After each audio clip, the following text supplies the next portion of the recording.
Hello everyone, मेरा नाम रुरिति है और मेरे चैनल ट्यूशन मास्टर पर आप सभी का स्वागत है। मैं अपने इस चैनल पर स्टूडेंट्स के लिए उनकी स्टडी से रिलेटेड वीडियोस बनाती हूँ। मेरा ये यूट्यूब चैनल स्पेशली उन स्टूडेंट्स के लिए है जिनके पास फिजिक्स, केमिस्ट्री और मैथमेटिक्स सब्जेक्ट्स हैं। मेरे इस चैनल पर स्टूडेंट्स को ट्यूशन जैसे ही बेनिफिट्स मिलते हैं, वो भी बिल्कुल फ्री में। तो देर किस बात की, मेरे सभी वीडियोस को देखने के लिए मेरे चैनल को सब्सक्राइब करें, साथ ही बेल आइकन को भी प्रेस करें ताकि मेरी हर नई वीडियो का नोटिफिकेशन आपको सबसे पहले मिले। और हाँ, अगर ये वीडियो आपको पसंद आए तो इस वीडियो को लाइक करें और अपने फ्रेंड्स के साथ शेयर करना मत भूलिएगा। तो चलिए आज का टॉपिक शुरू करते हैं।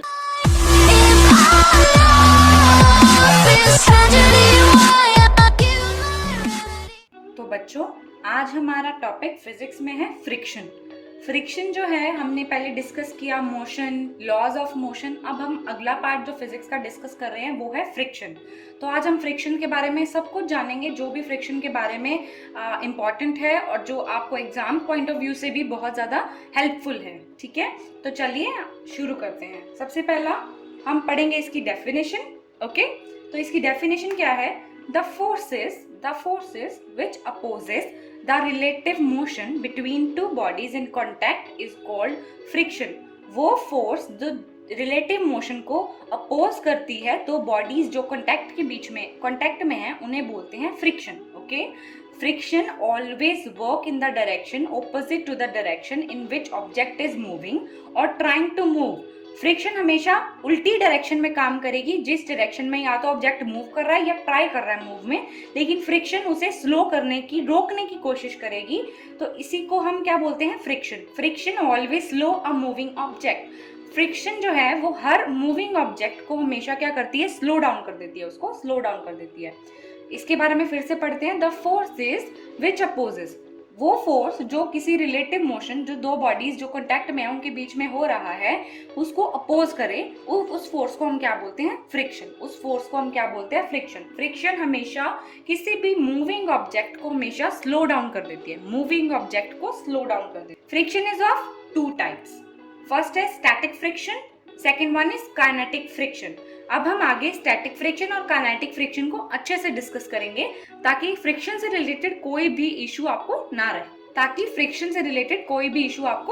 रहे। चलिए पढ़ते हैं static friction. Now definition of static friction is the force of friction which is introduced when there is no relative motion.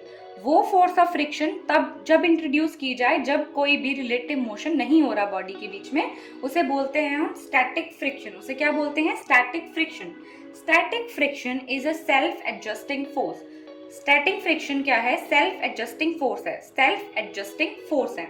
Its value become maximum when the applied force on its body is such that the body is about to slide. Okay?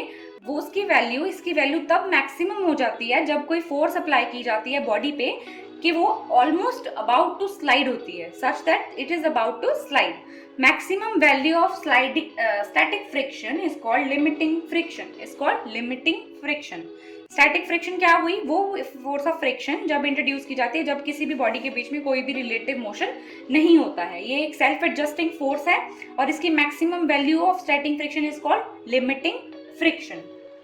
अब हम बात करेंगे kinetic friction की। किसकी बात करेंगे? Kinetic friction की। इसकी डेफिनेशन देखेंगे। The friction which acts when a body slides over an object and the surface of other body is called kinetic or dynamic friction। जब फ्रिक्शन वो जो एक्ट करती है जब बॉडी या तो स्लाइड कर रही हो किसी दूसरे सरफेस के ऊपर या चल रही हो या मोशन में हो, तो उस फ्रिक्शन को हम क्या बोलते हैं? Kinetic friction. और इसका एक और नाम होता है dynamic friction. The friction which acts when a body slides over the surface of the other body। ठीक है, उसे हम क्या बोलते हैं? काइनेटिक और dynamic friction. Now kinetic friction is less than limiting friction। kinetic friction limiting friction से कम होता है। kinetic friction is independent of relative speed। kinetic friction is independent of relative speed between the bodies provided the speed is small। Kinetic friction independent होता है relative speed के between दो bodies जब speed जो होती है वो प्रोवाइडेड स्पीड जो होती है वो क्या होती है? स्मॉल होती है, यानी कम होती है। ठीक है। Now friction depends upon the nature of contact surface। Friction किस पे डिपेंड करती है? जो भी नेचर है हमारे कॉन्टैक्ट सरफेस का, यानी जिसपे वो ऑब्जेक्ट जो है वो रोल डाउन कर रहा है या मूव कर रहा है, due to roughness the friction increases. अगर जो सरफेस है वो रफ है तो फ्रिक्शन जो है वो इंक्रीज हो जाएगी, वो क्या होगी, रोक लेगी उस चीज को। अब बात करते हैं सम मोर इम्पोर्टेंट टॉपिक फ्रिक्शंस में जो हम डिस्कस करते हैं। सबसे पहला है rolling friction. This kind of friction acts when body roll over the surface of a body. ऐसा फ्रिक्शन जब तब एक्ट करता है जब बॉडी जो है वो सरफेस के ऊपर रोल कर रही है। इसका बहुत अच्छा एग्जांपल जो मैंने इस डायग्राम में आपको दिखाया है, tyre. Tyre is a very good example for rolling friction. ऐसा टायर जो है वो रोल करता रहता है किस पे? सरफेस ऑफ बॉडी पे। सरफेस ऑफ बॉडी क्या हुआ? हमारी धरती, जिसके ऊपर टायर रोल कर रहा है, जमीन के ऊपर टायर रोल कर रहा है ना, तो वो उसका क्या है? Surface of a body. ठीक है। Rolling friction is much smaller than the kinetic friction. Rolling friction kinetic friction से छोटा होता है। काइनेटिक फ्रिक्शन तो कंटिन्यूसली मूव कर रहा है, लेकिन रोलिंग फ्रिक्शन कंटिन्यूसली मूव नहीं कर रहा, smaller than the kinetic friction. Now the next one is centripetal force. Next one is centripetal force. Centripetal force. Definition: when a body travels along a circular path. जब कोई body circular path में travel कर रही होती है, its velocity changing continuously. उसकी जो velocity है वो कंटिन्यूसली चेंज होती रहती है। जब कोई बॉडी सर्कुलर पाथ में ट्रैवल कर रही है, its velocity changes continuously.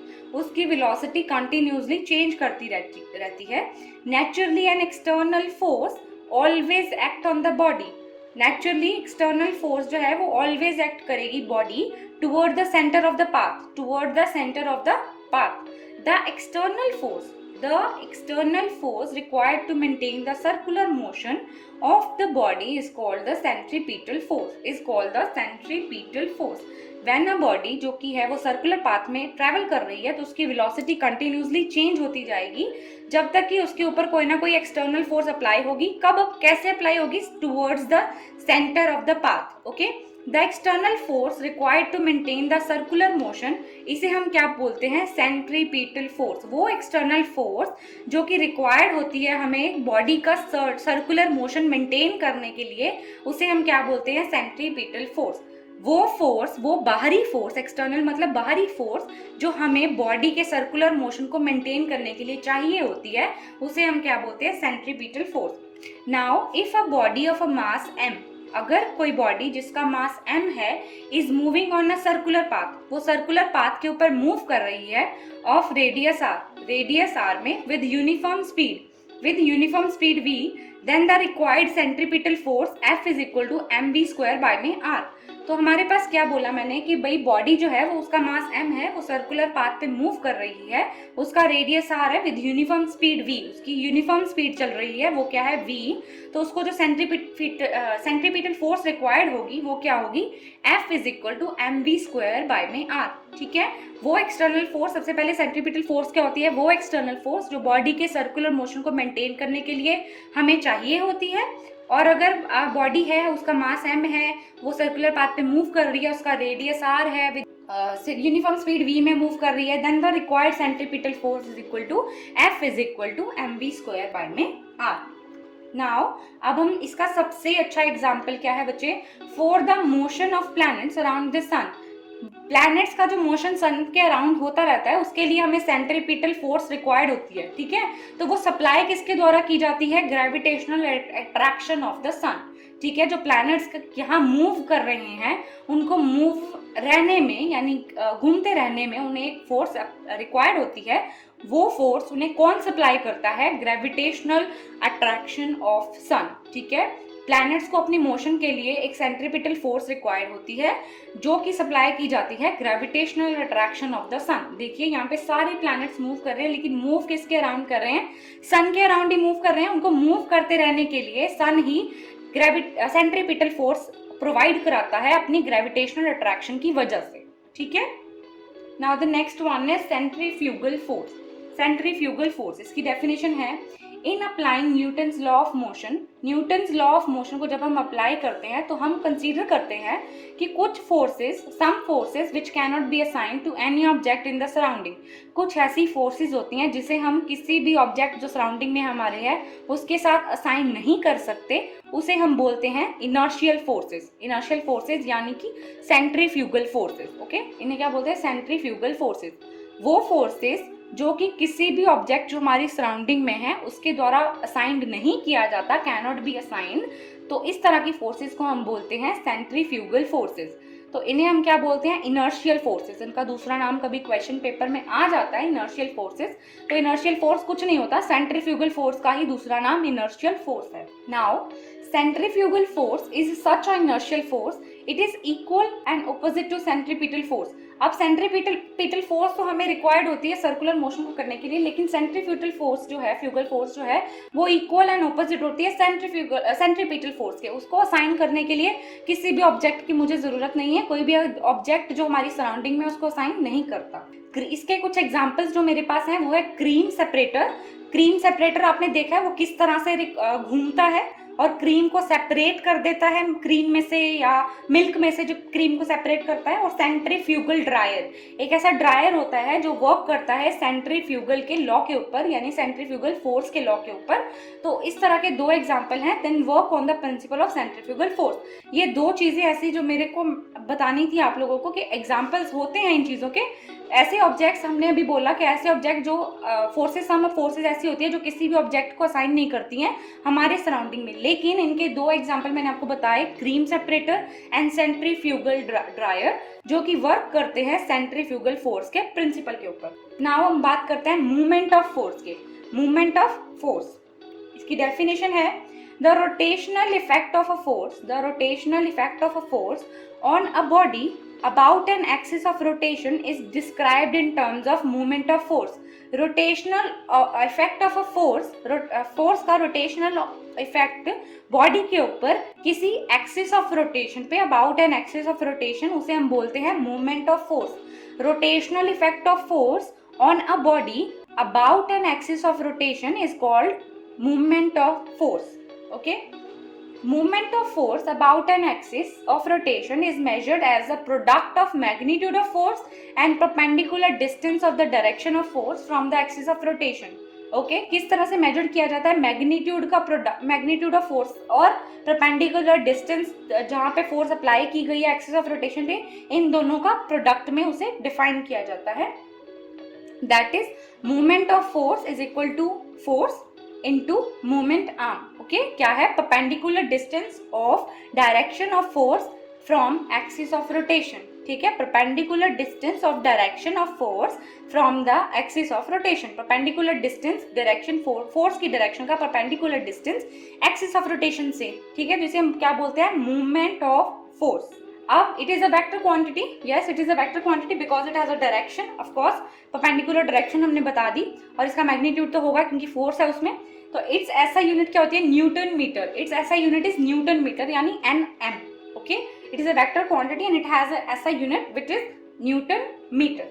Now the next one is centre of gravity. Next one is centre of gravity. अब सेंटर ऑफ ग्रेविटी क्या होता है, इसकी डेफिनेशन है the center of gravity of a body is that point through which the entire weight of the body act। ऐसा point जिसके ऊपर body का इंटायर वेट एक्ट करता है, ठीक है, उसे हम बोलते हैं सेंटर ऑफ ग्रेविटी।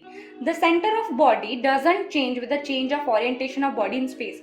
बॉडी का सेंटर ऑफ ग्रेविटी नहीं चेंज हो जाएगा, क्यों, with the change in orientation of body in space, okay. Orientation of body in space से centre of gravity of a body change नहीं होगा, okay. Now the weight of a body acts through the centre of gravity in downward direction. Body का जो wait होता है centre of gravity की वजह से डाउनवर्ड डायरेक्शन में, मतलब नीचे की डायरेक्शन में एक्ट करता है। Hence a body can be brought to an equilibrium by applying a force equal to its weight in the vertically upward direction through the center of gravity। इसी तरह से जो बॉडी है वो इक्विलिब्रियम में आ सकती है। अभी इक्विलिब्रियम की डेफिनेशन मैं आपको बताऊंगी आगे। इक्विलिब्रियम में आ सकती है जबकि उसके ऊपर जो फोर्स अप्लाई की जाए वो वर्टिकली अपवर्ड हो और उसके वेट के बिल्कुल इक्वल हो, ऐसी फोर्स अप्लाई की जाए, क्योंकि सेंटर ऑफ ग्रेविटी तो उसकी वेट को डाउनवर्ड डायरेक्शन में कर रही है, लेकिन उल्टा मतलब ऊपर की तरफ उसकी एक ऐसी फोर्स अप्लाई की जाए जिसकी वजह से upward in vertically upward direction through the centre of gravity, तो इस तरह से बॉडी जो है वो इक्विलिब्रियम में आ सकती है। ठीक है, सेंटर ऑफ ग्रेविटी क्या हुआ, ऐसा पॉइंट बॉडी का जिसके through entire weight of the body act करता है। ठीक है, ओरिएंटेशन के चेंज होने से, बॉडी ऑफ ओरिएंटेशन चेंज होने से चेंज ऑफ ग्रेविटी नहीं होता है। दूसरा, the weight of change act करेगा डाउनवर्ड डायरेक्शन में ग्रेविटी की वजह से, और ग्रेविटी की वजह से जो इक्विलिब्रियम आने के लिए फोर्स अप्लाई की जाएगी वर्टिकली अपवर्ड डायरेक्शन में वेट के equal through the centre of gravity, centre of gravity की तरफ से। Now the next and the last topic in this video is equilibrium. Now definition, if the resultant of all the forces acting on a body, अगर जो resultant है सारी forces का जो कि एक बॉडी पे एक्ट कर रही हैं वो जीरो है, then the body is said to be in equilibrium, तब जो बॉडी है वो किस में है, इक्विलिब्रियम में है, तब वो बॉडी किस में है, इक्विलिब्रियम में है। If a body is in equilibrium it will be इधर एट रेस्ट और इन यूनिफॉर्म मोशन, अगर कोई बॉडी इक्विलिब्रियम में है तो या तो वो रेस्ट पे होगी या वो मोशन पे होगी। इफ इट एट रेस्ट, अगर वो रेस्ट पे है तो इक्विलिब्रियम को क्या बोलेंगे, स्टैटिक, अदरवाइज वो कौन सा होगा, डायनामिक, अदरवाइज वो कौन सा होगा, dynamic. It is of 3 types, stable equilibrium, unstable equilibrium and neutral equilibrium. Equilibrium क्या हुआ कि if the resultant of all the forces acting on a body is zero, जितना भी फोर्स जो उसके ऊपर एक्ट कर रहा है, जो रिजल्टेंट उसका निकला वो जीरो आया, तब हम बोलेंगे जो बॉडी है वो इक्विलिब्रियम में है। तो अगर कोई बॉडी इक्विलिब्रियम में, इसका मतलब ये है या तो वो बॉडी रेस्ट में है या वो यूनिफॉर्म मोशन में है या वो कंटिन्यू मोशन में है। अगर वो रेस्ट में है तो उस इक्विलिब्रियम को हम बोलेंगे स्टैटिक, अदरवाइज हम बोलेंगे डायनामिक। वो 3 तरह का होता है, स्टेबल, अनस्टेबल और न्यूट्रल इक्विलिब्रियम। ठीक है, तो इसके साथ ही हमारा फ्रिक्शन टॉपिक फिनिश हो जाता है। Thank you. तो स्टूडेंट्स, ये था हमारा आज का टॉपिक। उम्मीद है आपको आज का टॉपिक अच्छी तरह से समझ आ गया होगा। फिर भी इस टॉपिक से रिलेटेड आपकी कोई क्वेरी या क्वेश्चन हो तो आप मुझे इंस्टाग्राम पर मैसेज भेज सकते हैं। और हाँ, अपने चैनल ट्यूशन मास्टर को सब्सक्राइब करना मत भूलिएगा। धन्यवाद।